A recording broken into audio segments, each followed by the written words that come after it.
Hello students, question number 21 from JEE Main 2021, 27 August, shift 1. The question is, for real numbers alpha beta, consider the following system of linear equations: x plus y minus z is equal to 2, x plus 2y plus alpha z is equal to 1 and 2x minus y plus z is equal to beta. If the system has infinite solutions, then alpha plus beta बताना है क्या आएगा।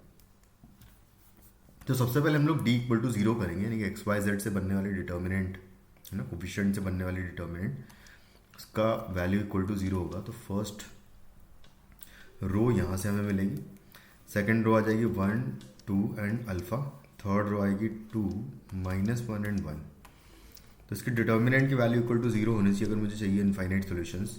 तो यहाँ से आ जाएगा 1 into 2 plus alpha -1 multiplied by, इसका row column गया तो 1 माइनस 2 अल्फा आएगा।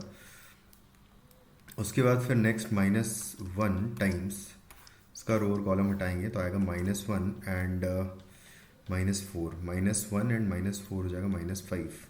तो यहाँ आ जाएगा -5 इज इक्वल टू 0।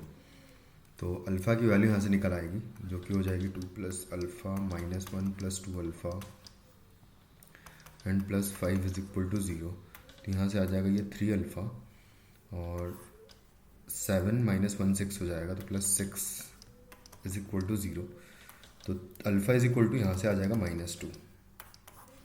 अल्फ़ा -2 आ गया। उसके बाद फिर नेक्स्ट बीटा निकालने के लिए हम d1 इक्वल टू 0 कर देते हैं, यानी 1 1 2 जो फर्स्ट एलिमेंट्स हैं उनकी प्लेस पर मैं 2 1 बीटा कर दूंगा।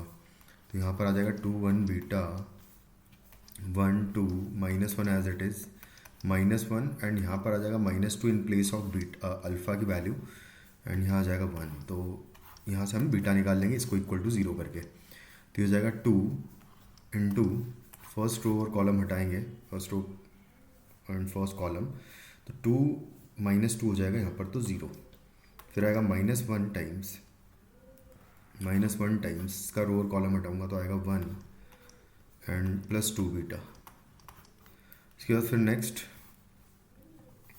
-1 मल्टीप्लाइड बाय, इसका रो और कॉलम हटाऊंगा तो आएगा -1 -2 बीटा और इक्वल टू हो जाएगा 0, कुछ तरीके से आ जाएगा।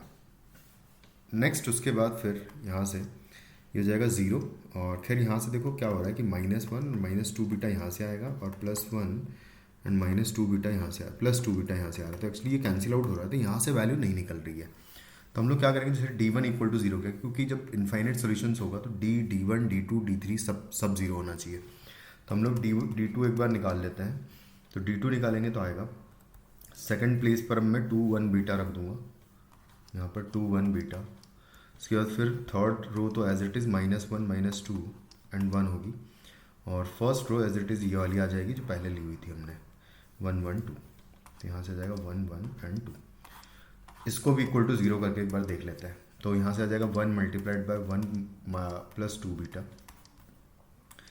-2 मल्टीप्लाइड बाय, इसका रो कॉलम हटाया अगर मैंने तो 1 प्लस 4 हो जाएगा यहाँ पर।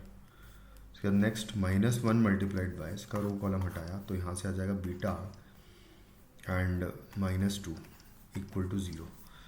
बस यहाँ से हम बीटा निकाल लेंगे तो यहाँ से आ जाएगा 1 प्लस 2 बीटा -2 एंड सॉरी ये 5 हो गया है तो 5 इंटू 2 10 हो जाएगा यहाँ पर एंड माइनस बीटा और प्लस आएगा 2 इक्वल टू 0। यहाँ से एक बीटा बचा है एंड 1 प्लस 2 हो जाएगा 3 अगर मैं माइनस कर दूंगा 10 में से तो 7 बचेगा, तो -7 हो जाएगा इक्वल टू 0। तो यानी कि बीटा इज इक्वल टू 7 आ गया।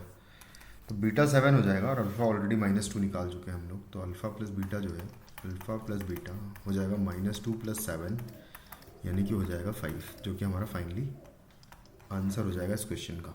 Thank you.